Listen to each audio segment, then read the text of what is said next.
It's a hard reality that some industries don't seem especially well suited to competition. Either the firms repeatedly push each other into suffering large losses, or the production technology of the industry makes competition difficult to imagine. Let me give you a couple of examples where this often comes up.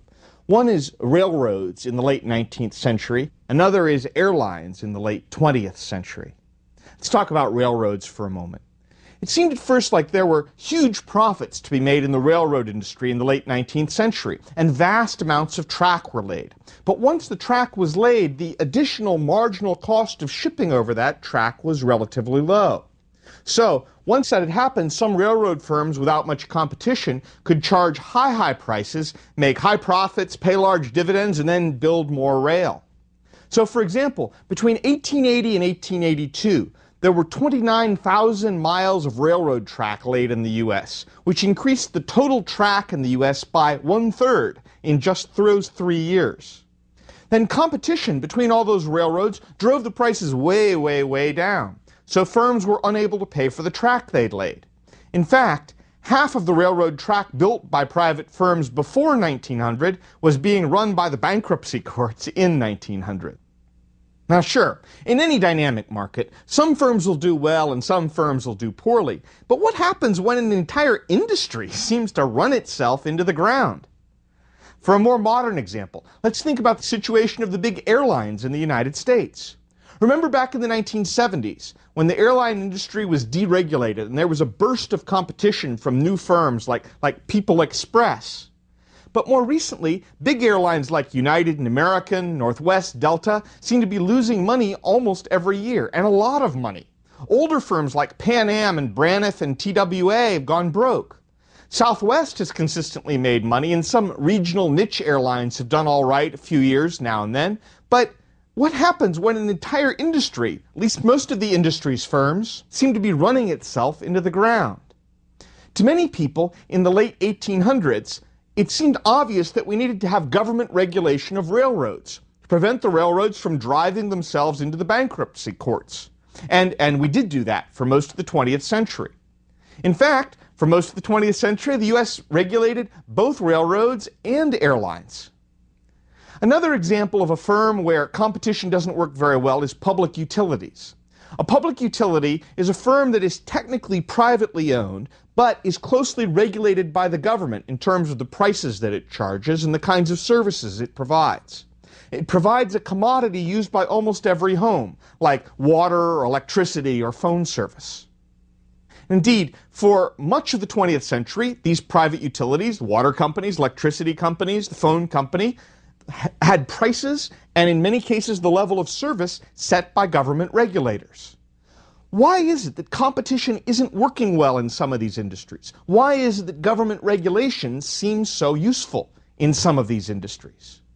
Well, if you think about the water company for a moment and think what it would mean to have competition among water companies. Imagine that you had 4 or 5 water companies and they each had their own pipes.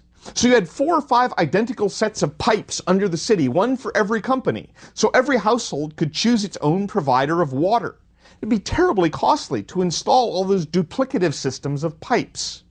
In fact, all of these industries, railroads, airlines, the others I've mentioned, where competition seems not to be working very well, have a common underlying economic characteristic. They involve networks of some kind. Either transportation networks, in the case of railroads and airlines, or networks for distributing water and electricity. They tend to have a high cost of building the network, and then, once the network is built, a relatively low cost of running the network. In the term that we used before in an earlier lecture, they form a natural monopoly. Remember, a natural monopoly exists when an industry has large economies of scale, so that a big, large, established firm can produce at a lower average cost than any new entrants that come into the market. After all, the larger firm already has its network in place. It's paid for its network, and so now it can provide service at a fairly low cost. It's going to be very hard for a new entrant to come in. If that entrant comes in at a very small size, it won't have the big network. It won't be able to compete effectively. But if you just let the big company alone, then you're going to end up with a monopoly. Or alternatively, if you get a big entrant, if another water company tried to enter to compete with the water companies, or big airlines tried to enter, you end up with this scenario of ruinous competition, where the two really large firms both have very high fixed costs of providing their network, and when they charge low prices, they run each other into the ground. The result of this kind of tough competition is that both firms can end up driving each other into bankruptcy, or else they merged into a single firm, and then we're back to monopoly again.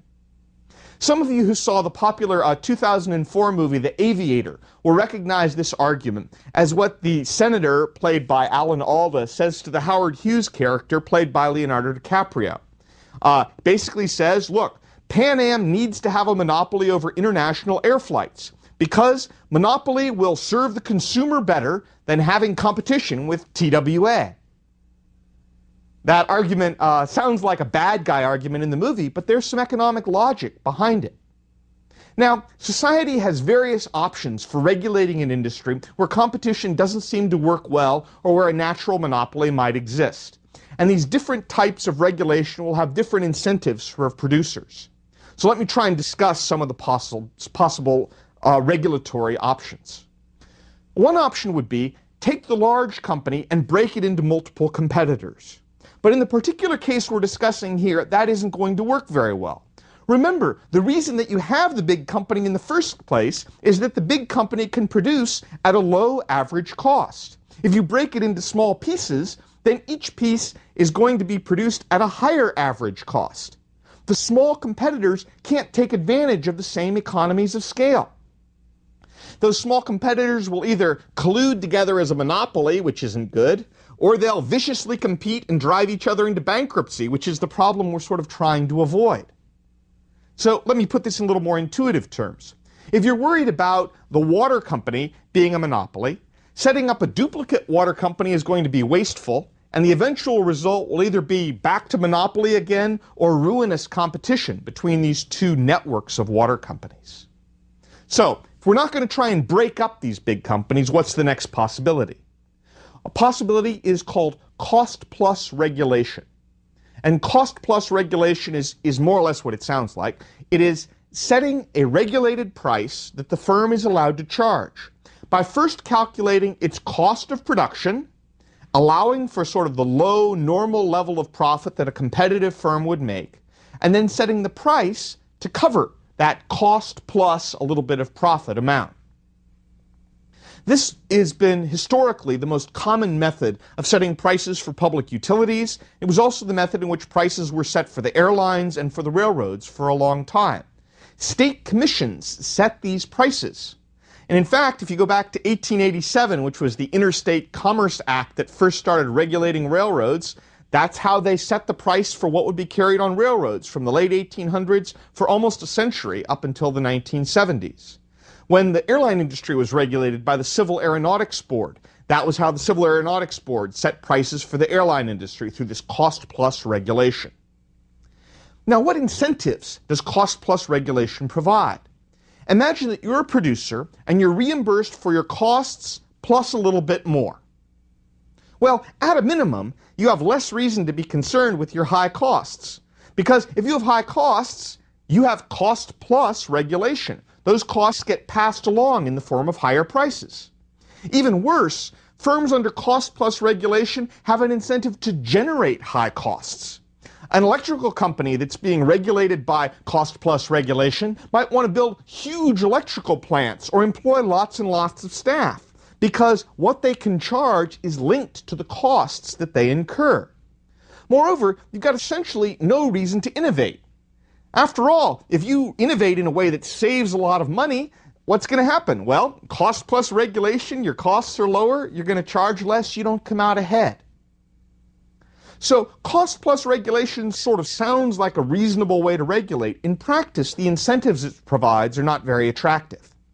What's the alternative? Well, the best alternative right now is probably something called price cap regulation. The idea of price cap regulation is that the regulator sets a price that the regulated firm can charge that extends out several years into the future. If the firm can cut costs by more than it predicts, then it could earn profits because it's guaranteed that it can charge that price for several years into the future. I first became aware of price cap regulation when they began trying it out in the California telephone market in the 1980s. What they did there was they sort of set the price cap by saying, let's look at what everyone is charging for phone service in other places. We're expecting the price of phone service to drop over time because of technological developments in the telecommunications industry. So we're going to look at other firms, we're going to look at the technology, and we're going to say, okay, we expect the phone price to drop over time, and your price cap is actually declining over time. In a way, we're going to create a kind of virtual competition. We're going to say what our expectation is of lower prices, and then we're going to force you to try and meet that expectation of lower prices over time. In that case, you can force a declining price of phone service over time. And the regulated firm is okay with that because if it has the freedom to cut its costs and earn profit, it can actually still make a profit even with the price going down over time. So the incentives of price cap regulation, where you set the price cap based on other firms and based on expectations of technological improvement, can actually be much better than the cost-plus approach. But any method of regulation faces the danger of what's called regulatory capture.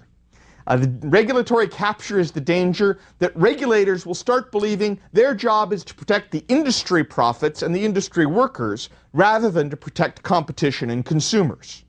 Now, if public utilities were all regulated by economist saints, then some form of price cap regulation with benchmarking might work pretty well.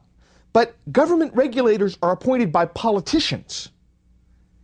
And so you have to say to yourself, who's going to get appointed? Who's actually going to be the regulator?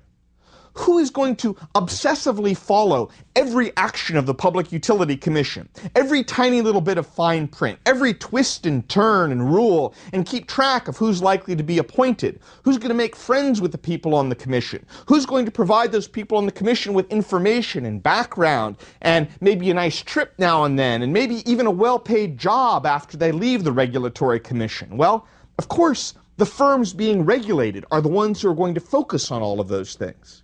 In a way, a regulatory commission is a little bit like those people who get kidnapped and then they begin to sympathize with their kidnappers, the Stockholm Syndrome, I think they call it.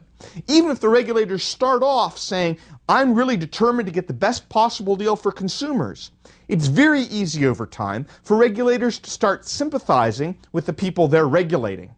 After all, if you're a regulator, and you start off from the belief that unfettered competition is just not likely to work very well in this market. It's likely to be vicious and unrestrained, leading to disruptions of key services, and you really need regulation, then it's only a tiny short step to feeling like it's your public duty to make sure that firms get safe and steady profits. Now, of course, you could say, well, the profits shouldn't be bloated or exorbitant, and there should be nice public service advertisements and that sort of thing.